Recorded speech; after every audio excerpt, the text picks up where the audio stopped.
जय माताजी मित्रों, जय ठाकर। तो जो मित्रों आ तीजू पानी आवे छे गौमां अने गौ पण ने लई जवा आया। जो आ तीजू पानी वाळुं छे मित्रों। तीजा पानी में गौ कंटिन्यू बहार आई जवाय। तो विचार करो, तीजा पानी में तो गौ ने हगलाई जशे। चौथुं पानी आवता आवता गौ बहार आई जशे मित्रों।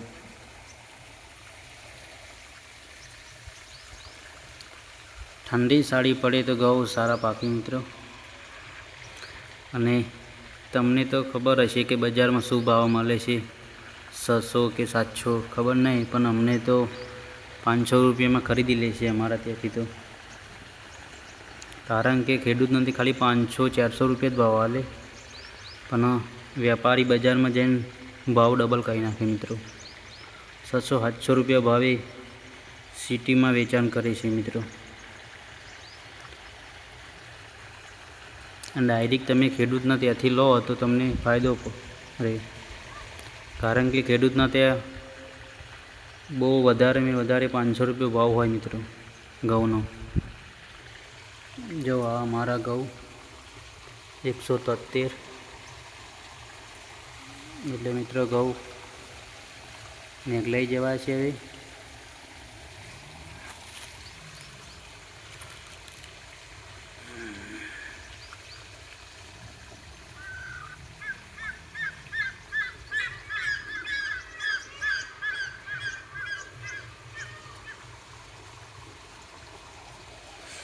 हवे बे पानी में तो गौ बीजा 3 पानी मतलब में पाकी जशे गौ अमारा।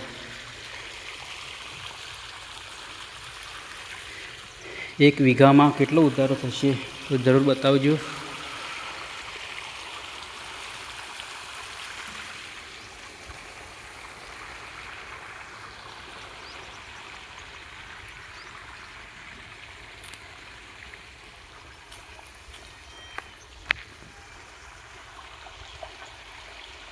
तो मित्रों थोड़ो घणो सपोर्ट अमने पण करजो, एक खेडूत ने तो खेडूत पण थोड़ो घणो आगार आवे। आ दुनिया में खेडूत सिवाय बीजू कई नहीं मित्रों। कारण के खेडूत खेती ज नहीं करे तो आ दुनिया में अनाज ज क्यांथी आवे।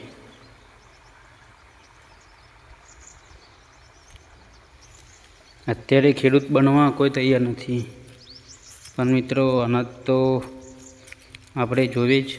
दरेक घर में अनाज पहला जोईए मित्रों। कारण के रोटली के रोटला खावा ज पड़े। दररोज तो आपणे होटल में ना जाई शकी।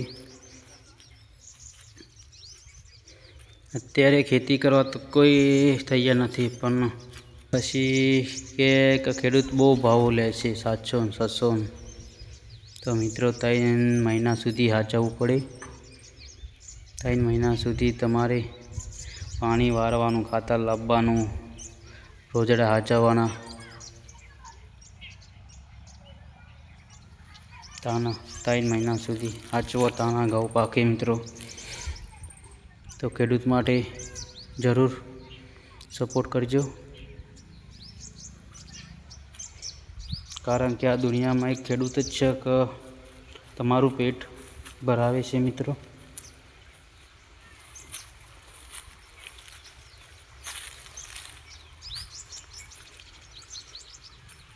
अत्यारे लगभग 50% जग्या वेचाई जाय छे। एटले अनाजनो भाव जेम जशे एम वधतो रहेशे। एटले मित्रों कोईने जमीन होय तो वेचता नहीं।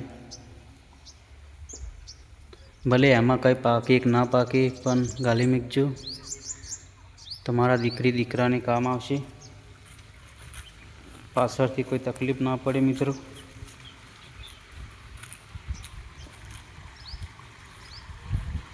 तो मित्रों अत्यारे तमारे जमीन होय तो वेचता नहीं, કારણ કે આગળની પેઢી ખરેખર બહુ કાઠું પડશે જીવવા માટે એમ.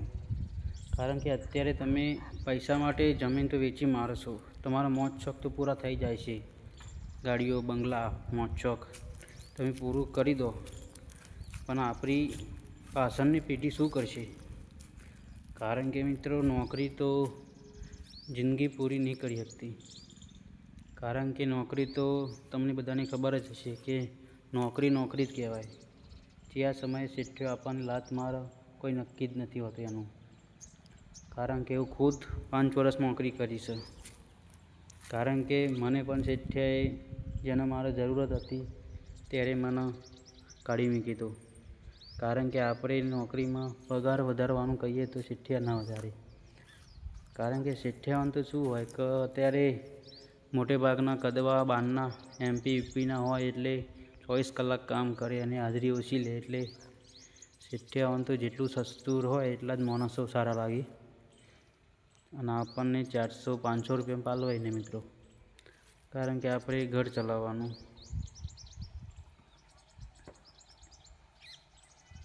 એટલે એવું જરૂર કહીશ કે ભલે તમારે 2 વીઘા હોય, 5 વીઘા હોય કદાચ, પણ ગાળી મીકજો.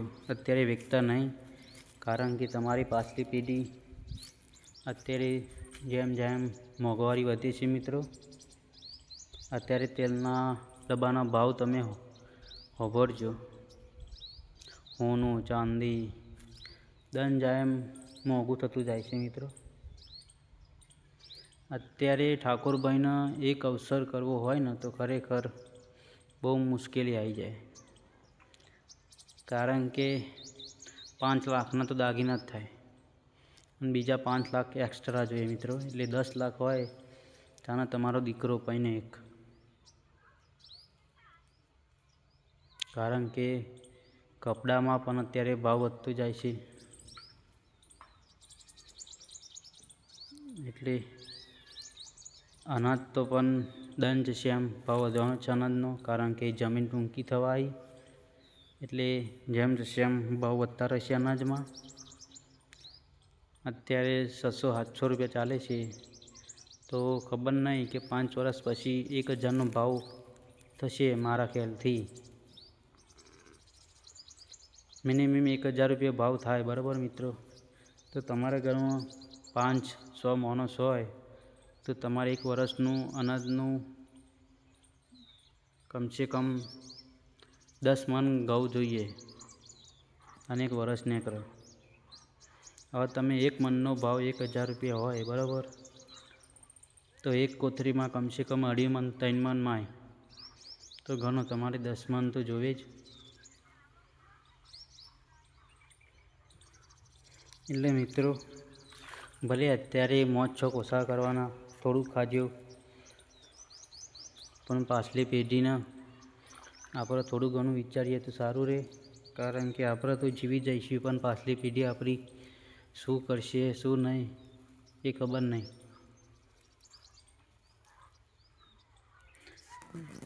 અને હું તો એટલું જ કહું છું કે મિત્રો નોકરીના ભરોસે તમે ના રહેતા. કારણ કે નોકરી એવી વસ્તુ છે કે પાર્ટ ટાઈમ જ છે. જ્યાં સમયે આપણને લાત મારે કોઈ ભરોસો જ નથી હોતો. એટલે આપણો બાપ દાદાનો ધંધો જે હોય ખેતી એ ગાલી મીકજો. કારણ કે આપણા બાપ દાદાએ ગાલી મેલી તાના તો આપણે અનાજ ખાવા મળે છે, બરાબર. તો જો મિત્રો મારે તો મારા બાપ દાદાની જમીન 8 વીઘા છે, વધારે તો નથી, પણ અમે જાતે જ મહેનત કરીએ છીએ.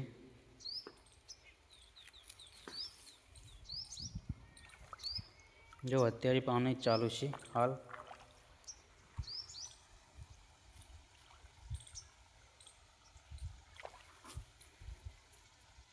મેં જાતે નોકરી કરી છે મિત્રો 5 વર્ષ, પણ મને નોકરીમાં બહુ સારું ના લાગ્યું એટલે બંધ કરી. કારણ કે નોકરી વસ્તુ એવી છે કે ટાઈમે જવું પડે, ટાઈમે ઘેર આવવું પડે, શેઠને પૂછીને આપણે રજા પાડવી પડે. આપણે સેલેરી વધારવાનું કહીએ તો વધારે નહીં. અને મિત્રો સેલેરી વધારવાની કહી તો અમને એમ કહી દીધું કે તમે કાલથી ના આવતા, બરાબર. તો આપણે તો સારું છે કે મારે તો ખેતી છે, પશુપાલન છે, એટલે મને કોઈ વાંધો નથી, બરાબર. જો આપણા મારા આ પશુપાલન છે, 2 ગાયો છે, 2 ભેંસો છે, એટલે અમારે બહુ એટલી બધી તકલીફ નથી, કારણ કે બાપ દાદાની ખેતી છે એટલે ખેતી કરીએ છીએ. તમને આ વિડીયો મિત્રો સારો લાગ્યો હોય તો આગળ મોકલજો, સબસ્ક્રાઈબ કરજો, લાઈક કરજો. જય માતાજી, જય ઠાકર. ભગવાન સદાય ખુશ રાખે દ્વારકાવાળો.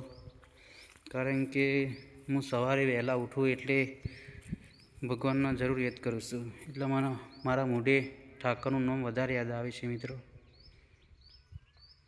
કારણ કે હું નાનપણમાં જેના સમજણ આવે ત્યાંનો દ્વારકાધીશને બહુ માનું છું.